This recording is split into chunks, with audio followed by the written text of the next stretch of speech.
여호수아 1장 1절부터 9절 말씀, 구약 성경 320면 여호수아 1장 1절부터 9절 말씀 교독합니다. 여호와의 종 모세가 죽은 후에 여호와께서 모세의 수종자 눈의 아들 여호수아에게 말씀하여 이르시되,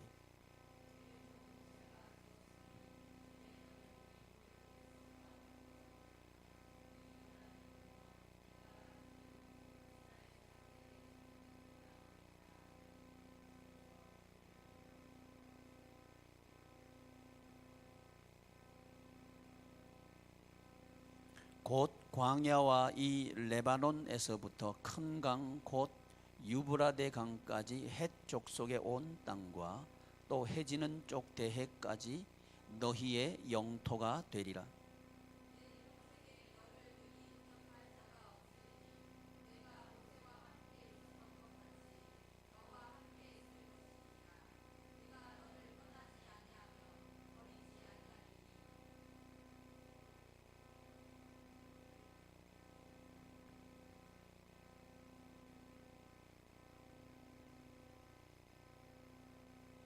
오직 강하고 극히 담대하여 나의 종 모세가 내게 명령한 그 율법을 다 지켜 행하고 우로나 좌로나 치우치지 말라. 그리하면 어디로 가든지 형통하리니.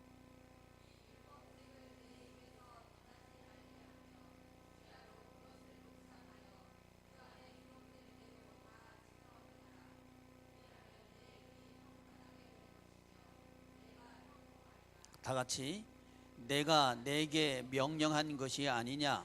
강하고 담대하라. 두려워하지 말며 놀라지 말라.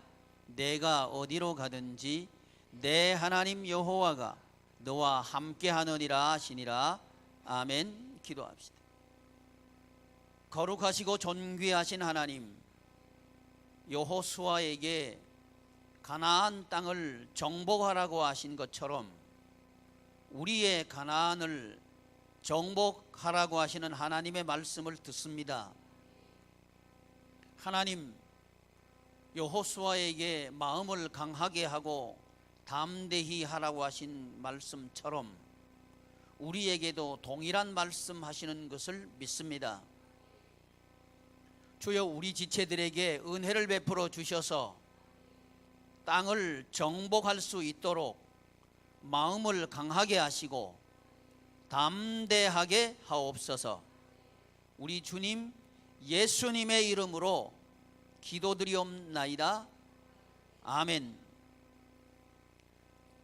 오늘날 우리에게 일용할 양식을 주옵소서 하는 우리 주님께서 가르쳐 주신 기도는 하나님 나라 관점에서 땅과 관련된 행동으로 아버지에게 대접하는 기도입니다. 그러니까 의식주의 문제는 땅과 관련된 문제라는 겁니다. 이 땅은 하나님께서 우리에게 천국 생활을 하라고 주신 땅입니다. 그런데 이 땅은, 이 천국 생활을 하라고 하신 땅은 정복해야 되는 땅이라고 하는 겁니다. 더 적극적으로 말씀을 드리면 정복하도록 가나안을 주셨다는 겁니다. 그 이유는 하나님의 나라는 하나님께서 통치하시고 하나님께서 다스리시는 곳이 하나님의 나라이기 때문에 그렇습니다. 그러므로 가나안 땅을 주신 것은 특별히 그 가나안 땅을 빈 땅으로 주신 게 아니고 정복할 사람이 있는 땅으로 주신 것은 축복입니다. 이 사실을 우리가 먼저 알아야 합니다. 저와 여러분들이 살아가고 있는 이 땅이 싸워서 정복해야 되는 땅인 이 사실이 복이라는 것을 알아야 합니다. 근데 이걸 모르면 이제 싸움의 대상이 있는 땅을 들여다볼 때 현실을 보는 거죠. 현실을 볼 때 우리 가정에는 왜 이렇게 싸워야 될 일이 많은가 하고 원망해버려요. 내가 살아가고 있는 직장 생활, 또 사업의 현장은 왜 이렇게 힘드는 일이 많은가 하고 불평해버려요. 뭘 모르면, 가나안 땅의 특징을 모르면 그렇다는 거예요. 이 가나안 땅의 특징은 오늘 저와 여러분들이 만난 현실의 특징과 동일합니다. 그래서 우리가 만나고 있는 현실은 어떤 현실인가? 정복하라고 주신 하나님 나라에 생활하는 조건이고 또 형편이라고 하는 겁니다. 이걸 알면 감사하게 되는 거죠. 지금 싸움의 현장을 감사하게 되는 거죠. 이래야 불평이 변해서 감사가 될 수 있는 겁니다. 이걸 모르면, 그러니까 우리 예수님께서 가르쳐 주신 이 기도, 특별히 오늘날 우리에게 일용할 양식을 주옵소서 하는 이 기도의 진짜 내용을 모르면, 잘못하면 기복주의로 흘러가 버린다 이 말이에요. 복을 말할 때 돈을 많이 벌어들이고, 사업을 하면 사업은 일취월장해서 크게 번창하고, 취직을 했으면 자꾸 승진해가지고 월급은 올라가고, 자식은 공부하면 합격을 턱턱 하고, 이것이 복이다 이렇게 가버린다 이 말이죠. 그러면 그것이 저주인 거 아니죠? 복일 수도 있고 아닐 수도 있죠. 이게 우리의 땅에 복은 뭐냐? 그 땅을 정복하는 자체가 복입니다. 자, 내가 지금 만나고 있는 형편이 가난하다. 그러면 그 가난한 형편 가운데서 하나님의 능력을 받아가지고 하나님의 자녀인 것을 증명해내는 그 자체가 복이라고 하는 거죠. 여건을 바꾸어서 야 어떻게 하면 부자 되는가, 이게 아니고 내가 하나님의 자녀인 것을 가난이라고 하는 현실을 통해 가지고 드러내는 그 자체가 복이라고 하는 거죠. 이 복을 드러내는 것이 뭐냐? 정복하는 거예요. 이런 정복거리를 하나님께서 우리에게 현실로 주신 거예요. 근데 이걸 모르면 세상의 경제법으로 가버려요. 세상의 경제법은 뭐냐? 현실과 여건에 의지하는 경제예요. 이게 세상의 경제예요. 근데 하나님의 나라 경제는 뭐냐? 기도에 의지하는 경제다 이렇게 말씀을 드렸죠. 이 기도에 의지하는 경제가 하나님 나라 경제다. 왜냐하면 기도는 그 목적 중에 하나가, 중요한 목적이 뭐냐? 하나님과 우리가 깊은 영적인 관계 속으로 들어가도록 하는 게 기도예요. 뭐 능력 받아가지고 부자 되는 게 그게 기도가 목적이 아닙니다.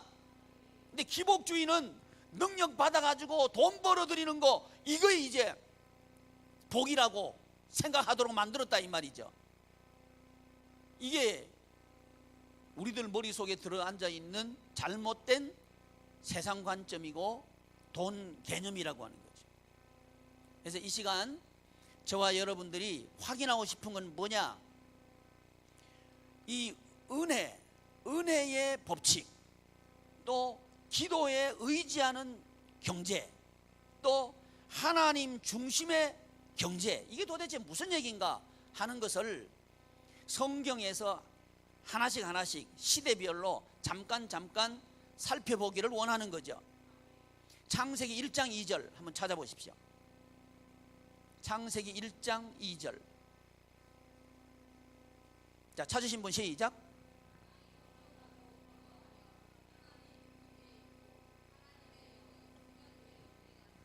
아멘.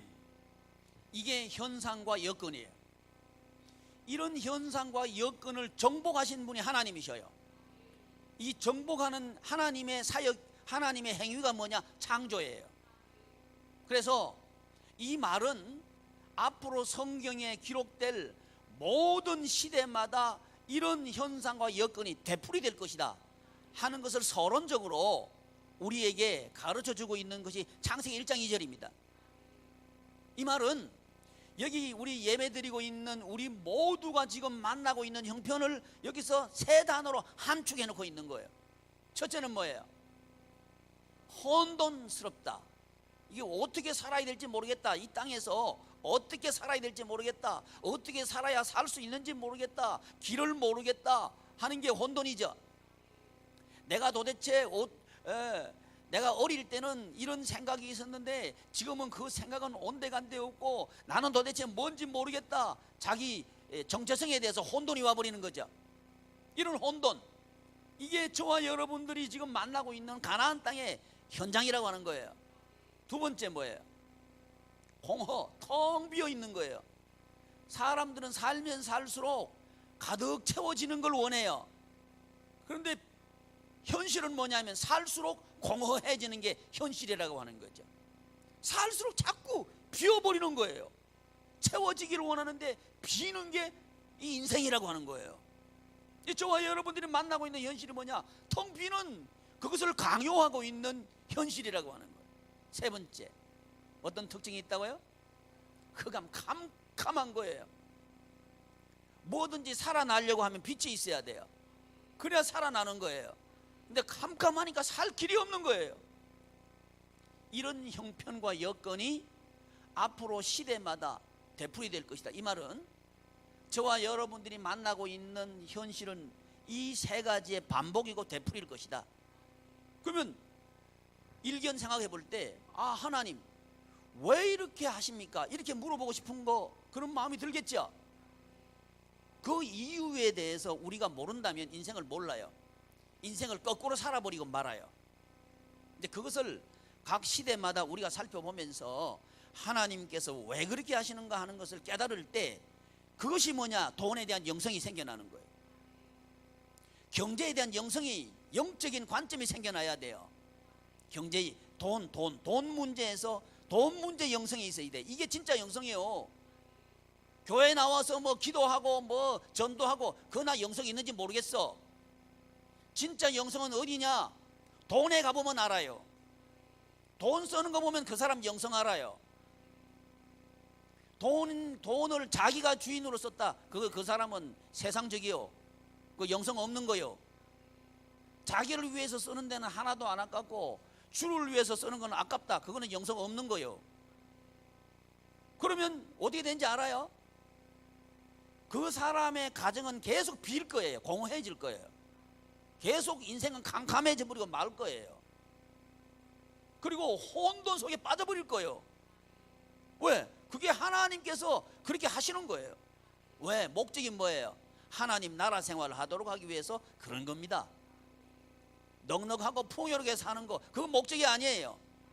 세상 사람들은, 이 세상 망하는 사람들, 멸망 가운데 있는 사람들, 저주 가운데 있는 사람들, 이 사람들은 그게 목적이요. 그러니까 공허한 거지. 그러니까 흑암 가운데 있는 거고, 혼돈 가운데서 이 세상 사람들은 다 살아가요. 그러니까 뭐라고 얘기해요? 노세, 젊어서 노세. 미친 사람들이나 그런 소리 하는 거예요. 하나님 나라는요, 늙어도 계속 놀을 수 있어. 아멘. 무슨 젊어서 놀어? 아니요. 아멘. 그래서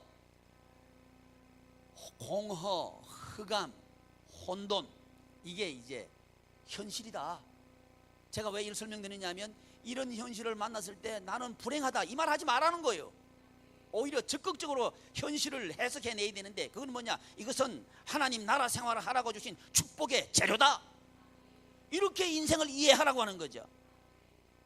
제가 이번에 안식기간 동안 신앙생활을 했던 그 흔적을 좀 살펴보면서 왔어요.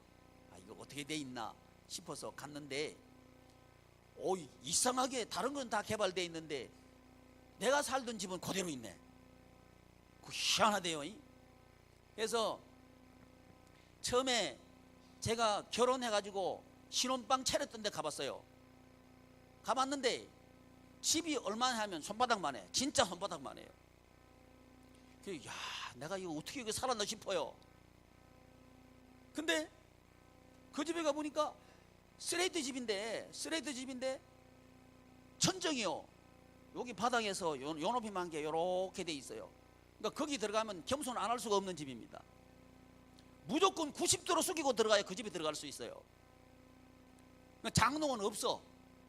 장롱은 제가 그 죽도 시장에 가서 사가지고 왔는데 내 아까 걸로 가서 사가지고 왔어요. 가보니까 이 분리되는 거 밑에 하나 있고 위에 분리되는 거 그거 샀거든. 그거 이제 니 아까 실으니까 딱 맞아요. 그거 가지고 세워보니까 안 세워져. 그것도 분리해가지고 하나는 여기 놓고 하나는 여기 놓고. 근데 그때 불평이 안 됐어요. 너무 감사해서. 물론 뭐 한 두어 달 있다가 나는 군대 갔지만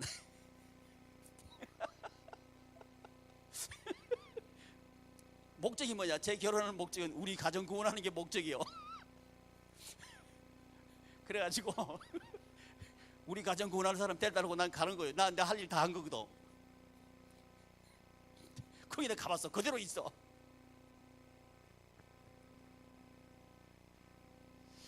그 집에 오기 전에 제가 우리 그 시골에 있다가 우리 가정을 포항으로 이사를 하는데 구원하려고 이사시켰어요. 다른 이유가 하나도 없어요. 시골에 계시면 예수님 모르고 돌아가실 것 같아. 그래 제가 다 팔고 포항 나오자 그러니까 또 이 어른들이 또 말씀을 들으셔. 그 고등학교 금방 졸업한 애가 하는 얘기를 믿겠어요? 안 믿지. 근데 이건 하나님이 하신 거예요. 난 하나님이 했다고 믿는 거예요. 사람이 하면 이게 할 수가 없어. 그래가지고 그 집으로 이사 가는 것도 이 어른들이 또 오시는 거예요. 또 이거 하나님 하신 거죠. 그 어린 제 눈에 봤을 때는 대골 같은 집이지만 인생을 사신 분 입장에서 보면 그건 학고방이죠. 학고방 알죠? 학고 저기 이제 찌그러지는 집 그게 그걸로 이사 갔는데 또 가시는 거예요. 현실과 여건 그건요 그것이 천국과 지옥은 아니에요. 하나님께서 우리 집 구원하려고 그렇게 하셨어. 그러니까 여러분 가정이 지금 경제적으로 어려울 때 어떻게 이해되냐면 우리 집 가정 구원하려고 어렵게 하시는구나 이렇게 하시길 바랍니다. 아멘. 이런 관점이 열리길 바래요. 지금까지 제가 광양교회 가봤거든. 제가 처음 개척했을 때 1985년도 광양교회 가봤는데 그 교회도 그냥 그대로 있어. 희한하디 다른 데는 또 다 개발했는데 그 집은 그냥 있는데요. 내가 올라갈 때 그 지은 거 그대로 있고 손때가 그대로 다 남아 있어요. 그 희한하대. 그 사진 찍어 왔어요. 그때 제 나이가요 27, 8. 그러니까 그때는 난 몰랐어요. 지금 생각하면 완전 애죠. 그렇다고 해 그냥. 그 개척하러 갔는데 옆에 광영중앙교회 목사님은 45, 6 되시는 분이에요. 나보다 꼽절 많으셔요. 이분하고 같이 이제 목회를 해야 돼. 같이 전도해야 되거든. 여러분 같으면 그 교회 가겠어? 우리 교회 오시겠어? 우리 교회 안 오지 그죠? 그러니까 제가 고안하는 게 뭐예요? 실제 나이보다 2배 많게 만들자가 이게 내 목적이에요. 그러니까 신발은 하얀 고무신 신어야 되고 머리는 올백으로 해가지고 포마드 발라야 되고 걸음걸이는 천천히 걸어야 되고 그게 지금도 남아있어가지고 저는 천천히 걸어요. 이 빨리 막 의식적으로 걷고 싶어도 이게 잘 안 돼. 그게 그때 내 배인 거예요. 그래 전도했는데 사람들이 많이 와요. 나이가 적어도 하나님 보내시면 와요. 돈 없어도 하나님 보내시면 온다니까. 우리 그때 그 예배당 지을 때 나 돈이 없었어요.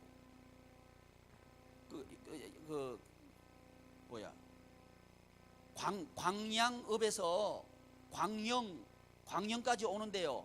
약 한 50리는 훌쩍 넘어요. 근데 그걸 내가 돈이 없어가지고 버스 값 있죠. 버스 비용 낼 돈이 없어. 그러니까 주인 할머니한테 자전거 다 삐그덕 소리 나는 거 자전거 있죠.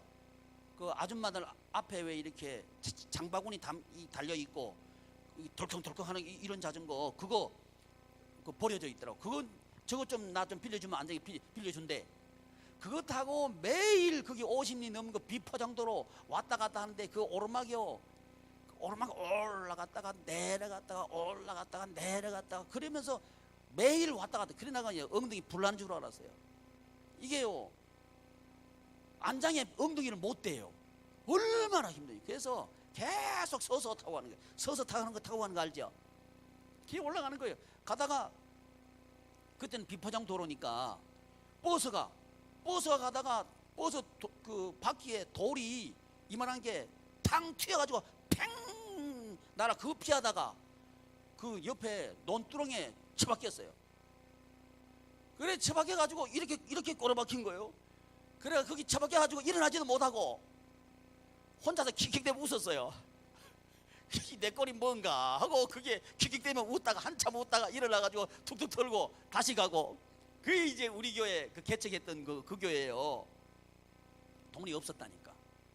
근데 하나님께서 주의 일을 하려고 하니까 그거 하게 하시더만. 교회 지어가지고 그 흔적이 남아있는 거예요. 그게 얼마나 감동스러운지 몰라. 이 우리 교회 양해문 교회 개척할 때도 저기 선말다리 아시죠? 그 일산 신도시에서 능곡 가다가 그 오른쪽에 있는 선말다리, 그때 사람들이 안 살았어요. 소돌만 사는 벌판이 거기에요. 거기 들어가가지고 왜 들어갔냐고 돈 없어 들어갔지 뭐. 200만 원 밖에 없었어요. 개척하려고 아니 개척하려고 들어간 게 아니고 살라고 들어갔다니까. 살라고 들어가서 보니까 돈도 없고 그래가 들어가니까 소 사는데 옆에 빌려가 산 거예요. 근데 제가 목회자잖아, 그죠? 가만히 있을 수가 없잖아. 그리고 방꿈인데 거기서 예배드리기 시작한 거예요. 그게 우리 양해문 교회 시작입니다. 그런데 뭐 화장실이 제대로 돼 있어요. 그 바람 불면요 문 열려 버려요. 그 겨울이 추운데 바람 불면 털커덩 그래가지고 문이 확 열려. 그 얼마나 추운지 몰라. 거기 교인들 오겠어요? 안 오겠지. 근데 왔다니까. 박수 쳐 그냥. 왔어요. 멀리서 온 거예요. 그러니까 전도하는데 교회가 지어져야 되고 전도된다. 말도 하지 말어. 하나님께서 보내시면 와요. 아멘. 그 이제 소 사는 데서 우리 교회 시작한 거. 이건 뭐예요? 형편과 여건 따라서 하나님 하시는 게 아니고 하나님께서는 은혜로 하시는 거예요. 돈 없어도 하셔. 그래가지고 광양에서 그 28살짜리가 말이죠, 1200평 땅 사놓고, 지금도 1200평 땅 사람은 잘 안 될걸요. 근데 제가 했다니까. 이건 제가 한 게 아니고 하나님께서 하신 거예요. 광영은 임시 그 이주 단지거든. 이주 단지는 언젠가는 임시로 있는 거고 제대로 된 도시는 아니잖아요. 이 정도는 알죠. 그러니까 제가 제대로 갈 자리에 틀을 잡아야 되겠다 하고 1200평을 사놨다니까. 지금 동광양시예요. 제가 그것도 가봤다니까. 동광양시 가보니까요, 아파트들 많고, 야, 제가 1200평 사놨어. 사놓고 난 뒤에 교회 해가지고 교인들 지금 100명 넘어요. 그러니까 지금 우리 교인들보다 많다니까. 주일학교는 훨씬 많아. 주일학교는 바글바글 그래. 지금 주일학교보다 한 5배 바글바글 그래. 중고등부도 많아. 그래가지고 이제 우리 후임 목사님한테 그냥 드리고 온 거예요. 난 꿈에도 이제 자꾸 그리운 거야. 이거 어떻게 됐나, 어떻게 변했나 한번 궁금해가지고 한번 가봐야 되겠다 막 그리운 거예요. 그래도 안 가본 거예요. 이번에 한번 가봐야 되겠다 싶어가지고 가봤어요. 가봤더니 그대로 있어. 그건 좋은데 제가 속이 상했어요. 왜 상했냐면 거기 있어 제가 이제 그 산으로 산 중턱에 가면 제 기도실이 있습니다. 물론 제가 지은 게 아니에요. 남이 지어놓은 데 가가지고 내가 그 움막에 들어가서 기도했을 뿐이죠. 제가 이름 붙인 거예요. 내 기도실이라고. 갔는데 진짜 그 산 중턱에 가니까 흔적은 있어. 그 옛날에 그 블록 가지고 지어진 거거든요. 이게 블록이 여기저기 뒹굴고 있어. 그게 내 기도실이요. 사진은 찍어 왔는데 모르겠어요. 그게 기도실을 올라가다 보니까 오른쪽에 그 광영중앙교회 목사님이 그 지은 교회가 있어. 근데 꼭 얼마만 하냐면요, 저 베델 교회가 3개 들러붙어 있는 것만 해. 저쪽에 지은 베델 있잖아요. 베델 같은 건물이 3개 있어. 그래가지고 뭐 크게 땅이 있어. 이 속이 팍 상하는 거인 내가. 아니 내가 그렇게 1200평 사주고 왔으면 좀 잘하지. 그래 제가 그 작은 제가 개척한 교회에 있다가 이제 새로 지어서 그 개척하는 지금 목회하고 계시는 장소가 있다 그래서 찾아가 봤어요. 찾아가 봤더니 작아. 얼마나 작으냐, 요 3분의 1도 안 돼. 속이 팍 상하는 거예요. 제가 하고 싶은 얘기는 뭐냐, 돈 물려줘봐야 헛일이다. 속 상하는 밖에 안 남아있다. 돈 물려주지 마라. 왜 아멘 안 해? 아멘, 아멘해, 아멘해. 눈 또리또리하게 만들어줘. 제대로 일하도록 만들어줘. 그럼 부모들이 또리또리 해야 돼. 부모들이 허리멍텅하면요 자식도 허리멍텅한 거예요. 너는 누구 닮아 허리멍텅하고 니 닮아 그랬지 뭐. 그러니까 우리가 똑똑해야 돼. 그래 이제 그거 보고는 하나님께서, 이게 하나님의 경제예요. 하나님의 경제법입니다. 제가 포항에 있다가 목회하러 서울 올라올 때 보따리 3개 가지고 올라왔다 그랬죠. 우리 아버지하고 우리 어머님은요 내 목회한다고 성질 나가지고 오지도 않아. 그래서 내가 보따리 3개 가지고 왔어요. 근데 하나님께서 우리 가정 다 구원하셨죠. 이게 하나님께서 하시는 거예요. 여러분 가정 다 구원할 줄 믿습니다. 이렇게 구원하시길 바랍니다. 그게 은혜의 경제. 돈이 있다고 구원하는 게 아니에요. 하나님께서 은혜 베푸시면 구원하시는 거예요. 아멘. 돈이 있다고 가정이 천국이 되는 게 아니에요. 하나님의 은혜가 돈에가 딱 임하면요 그 천국 가정 되는 거예요. 돈 없기 때문에 천국이 되는 거예요. 아멘. 이게 거룩입니다. 이게 거룩. 아버지의 이름이 저를 통해서 거룩히 여김을 받게 하옵소서. 어디서? 땅에서. 지금 땅 얘기하고 있잖아요. 족장시대 아브라함이 갈대 우르에서 나오죠. 갈대 우르에서 나오는데 그 갈대 우르는 잘 사는 동네예요. 또 아브라함은 그 잘 사는 동네 중에서 잘 사는 집에 살았어요. 근데 하나님께 거기서 나오라 그러죠. 그러면 부자로 사는 게 목적이라고 하면 거기서 나오라 하지 말아야지. 거기서 살아라 하는 게 맞잖아요. 근데 하나님께서 나오라 그러시는 거예요. 나오라 그러셔가지고 이렇게 말씀하죠. 내가 너에게 지시할 땅으로 가라. 굉장히 중요한 말씀입니다. 내가 너에게 지시할 땅으로 가라. 그게 가나안 땅이에요. 그 지시한 땅이 어디라고? 야야 진영아, 그 지시한 땅이 어디라고? 주여 아멘 하면 안 된다. 지시한 땅이 가나안 땅이에요. 근데 그 가나안 땅이 뭐예요? 정복할 땅, 정복해야 될 땅이라는 거예요. 정복해야 될 땅. 근데 아브라함이 가나안 땅에 왔죠. 왔더니 기근 만나버린 거예요. 이거 이해가 안 된다는 거예요. 하나님의 말씀을 따라서 풍요로운 땅, 부자로 살던 거 다 버려두고 왔으면 더 부자 만들어줘야 된다, 이래야 될 것 같은데 이게 기복주의예요. 근데 하나님께서 아브라함 보고 만나게 하신 현실은 뭐냐? 기근이에요. 거기서 이제 은혜의 경제법을 가르쳐 주십니다. 네가 노력해서 되는 게 아니고 내가 너 지켜주고 내가 너 부자 시켜줄게. 그게 애굽으로 내려왔을 때 하나님께서 지켜주시고 부자 만들어주신 거, 거부가 되게 한 거, 이게 그걸 보여준 거예요. 은혜의 경제법 말이죠. 근데 우리는 이걸 모르면 아이고 내가 주의 일을 한다고 하나님 말씀 순종한다고 갈대 우르를 떠나서 그 잘 살던 직장, 그 좋은 직장, 그 좋은 사업 다 버리고 하나님 말씀 순종해 왔는데 내가 만난 형편은 이건 뭐야, 기근이 뭐야, 이렇게 버리는 거예요. 여러분 그러기 쉽다는 거예요. 그게 성경을 잘 몰라서 그래. 땅을 잘 몰라서 그래. 땅은 뭐냐? 무슨 땅? 정복할 땅.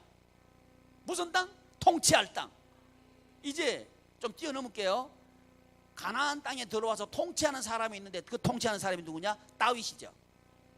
다윗의 여건과 형편은 뭐냐? 아버지에게 버림받은 거지 뭐. 그리고 광야, 무서운 땅, 배고픈 땅, 두려운 땅, 그러면서 할 일을 많은 땅. 그게 어린 시절의 다윗이죠. 이런 형편을 만난 거예요. 근데 이 다윗이 믿음 있는 소년이거든. 믿음 있는 소년이면 그 한 가족 내에서도 믿음 없는 애들은 고생시키고 믿음 있는 애는 호의호식하게 만드는 게 이게 맞는 것 같은데 안 믿는 사람들 볼 때에. 근데 하나님 반대예요. 엘리압이나 그 형님들은 이새의 집에서, 아버지 집에서 잘 먹고 잘 살고 공부 열심히 할 수 있게 하고 좋은 여건에서 살게 하고, 이 다윗은 반대로 광야에 나와가지고 말이지 배고프고 무섭고 두렵고 힘든 일, 고달픈 일, 그걸 하게 만드신 분이 하나님이라는 거예요. 여기서 다윗은 뭘 배우느냐? 하나님께서 나 위해서 싸우신다, 이거 배운 거예요. 이게 이 경제, 이 땅, 그 다윗이 가나안 땅을 통치한 거예요. 하나님께서는 저와 여러분들이 이 가나안 땅을 다윗같이 통치하기를 원하셔요. 다윗같이 통치하기를 원하신다고. 그러려고 하면 우리에게 어떤 경제관이 있어야 되느냐? 은혜의 경제관이 있어야 된다고.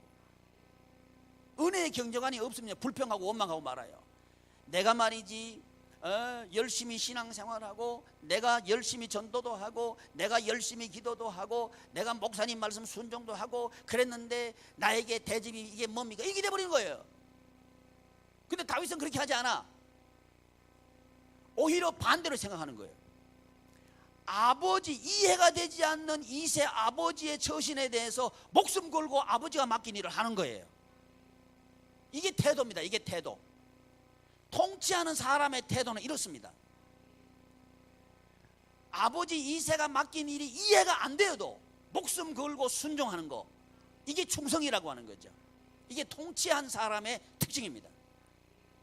여러분, 저와 여러분들의 땅을 통치하기 위해서는 다윗과 같은 현장 돈 인식이 있어야 돼요. 다윗이 통치해요. 그런데 이 가나안 땅에 들어온 성도들이 다 망하죠. 예루살렘 성 무너지고, 또 솔로몬 성전 무너지고, 바벨론으로, 아시리아로 포로로 끌려가죠. 포로로 끌려, 망한 것 같아. 근데 안 망해. 누구는? 다니엘은 안 망해. 오히려 포로로 끌려갔는데 통치하는 거예요. 그게 다니엘이에요. 아니, 현실과 여건은 포로로 끌려간 거예요. 보셔요. 우리도 그럴 수 있다는 거예요. 우리도 내가 지금까지 이렇게 했는데 내가 지금 포로로 끌려가는 것처럼 이렇게 사는 게 무슨 일인가, 이렇게 원망할 수 있다는 거죠. 그런데 다니엘에게는 이 느부갓네살 왕이 아주 특별한 제안을 하는 거예요. 내가 너에게 다 대줄게. 돈 다 대줄게. 그리고 너에게 앞날을 보장해 줄게. 취직 보장해 줄게. 이 바벨론 대제국의 관리로 삼아 줄게. 그러니까 내가 주는 것을 먹어라, 이렇게 나오는 거예요. 먹어라, 양식이죠. 여기에 대해서 다니엘은 거부해 버리는 거예요. 이게 통치하는 사람의 특징입니다. 믿지 않는 사람이 말이죠, 아무리 좋은 제안을, 특별한 제안 한다 그래도 덜퍼덕 그거 믿지 마라. 그거 거부할 줄 알아야 돼. 그래야 통치하는 사람이 돼요. 사탄은 그렇게 해요. 유혹하기도 하고 협박하기도 하고, 그래가지고 우리를요 넘어뜨려요. 세상의 통치 속으로 끌고 가버린다고. 다니엘은 아니에요. 하나님이 주신다. 한번 시험해 보십시오. 내가 채식만 해도 고기 먹고 당신이 주는 그 음식 먹은 사람보다 내 얼굴이 더 좋을 겁니다. 이런 믿음이 있었어요. 여러분, 이런 믿음이 있기를 바랍니다. 우리 교인들이 그럴 때 하나님의 나라가 우리를 통해서 임합니다. 나라이 임하게 하옵소서. 누구를 통해서? 저를 통해서. 이게 진심으로 하나님을 대접하는 거거든요.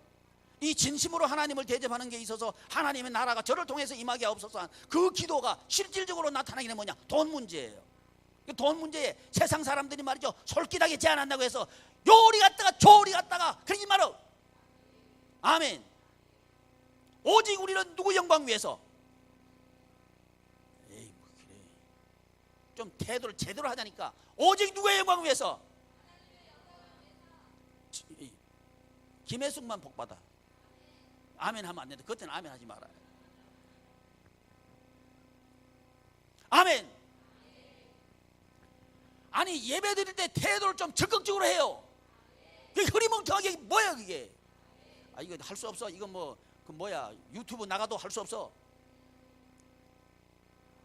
아니, 뭘 하든지 좀 적극적으로 하자고. 남의 일하듯이 말이지, 강 건너 불구경하듯이 하지 말고. 강 건너 불구경 재미라도 있지. 그렇게 하지 말아요. 지금 예배드리는 태도 보면 인생 사는 태도 내가 알겠어. 아, 나는 예배는 그렇게 드려도요 인생은 적극적으로 무슨 소리를 하고 있어. 안 그래? 적극적으로 살아있 좀. 아멘. 아멘. 이래야 아멘 크게 하고. 이제 그러지 맙시다. 네, 또 줄여줄 줄 알았어요. 그래서 다니엘은 거부했어요. 이게 뭐냐? 통치하는 거예요. 통치 시작. 하나님께서 다니엘을 통치하게 하신 것처럼 우리도 통치하게 하십니다. 저는 그 하나님을 믿어요. 왜? 지금까지 하나님은 저를 그렇게 인도하셨어요. 우리 양해문 교회는 지금 그 터전 위에 있고요, 앞으로도 저는 그렇게 살 거예요. 왜? 그게 너무 좋으니까. 아멘. 그러니까 여러분들이 다 소개하는 거예요. 다니엘처럼 삽시다. 아멘. 하나님께서 여러분의 흑암을 꽉 채워줄 거예요. 아멘. 천국 생활 하게 하신다 이 말이에요. 이걸 못 알아들으니까 계속 예수님 시대에도 성도들이요 외식 기도하고 중언부언 기도하고 그러는 거예요. 못 알아들으니까, 복이 뭔지 못 알아들으니까. 그래서 예수님이 설교하시면서 답답해가지고 기도는 이렇게 하는 거야 하고 가르쳐준 게 주기도문이에요. 근데 주기도문을 그렇게 가르쳐 주셨는데도 우리는 주기도문을 어떻게 쓰냐? 크리스찬들이 모여가지고 헤어질 때 하늘에 계신 우리 아버지여 이렇게 하는 거예요. 의식적으로 형식적으로. 그러니까 하나님께서는 우리 하는 대로 해주시는 거예요. 뭘로? 형식적으로, 의식적으로. 우리가 하는 대로 하나님이 해주십니다. 그래서 저와 여러분들이 이제 주님께서 가르쳐주신 이 기도를 통해 가지고 영성 훈련하는 거예요. 아멘. 오늘날 우리에게 일용할 양식을 주옵소서. 이걸 통해서 이번 주간에는 천국 경제에 대해서 배울 거예요. 이 천국 경제에 대해서 제대로 이해하고 사는 저와 여러분들 되기를 바랍니다. 우리 한번 기도하겠습니다. 존귀하신 하나님, 하나님의 은혜를 감사드립니다. 하나님의 나라가 우리를 통해서, 우리의 돈을 통해서, 우리의 경제를 통해서 이루어지고 나타나게 하옵소서. 우리 주님 예수님의 이름으로 기도드리옵나이다. 아멘. 하늘에 계신 우리 아버지여, 이름이 거룩히 여김을 받으시오며 나라의 임하옵시며 뜻이 하늘에서 이루어진 것 같이 땅에서도 이루어지이다. 오늘날 우리에게 일용할 양식을 주옵시고 우리가 우리에게 죄 지은 자를 사하여 준 것 같이 우리 죄를 사하여 주옵시고 우리를 시험에 들게 하지 마옵시고 다만 악에서 구하옵소서. 대개 나라와 권세와 영광이 아버지께 영원히 있사옵나이다. 아멘.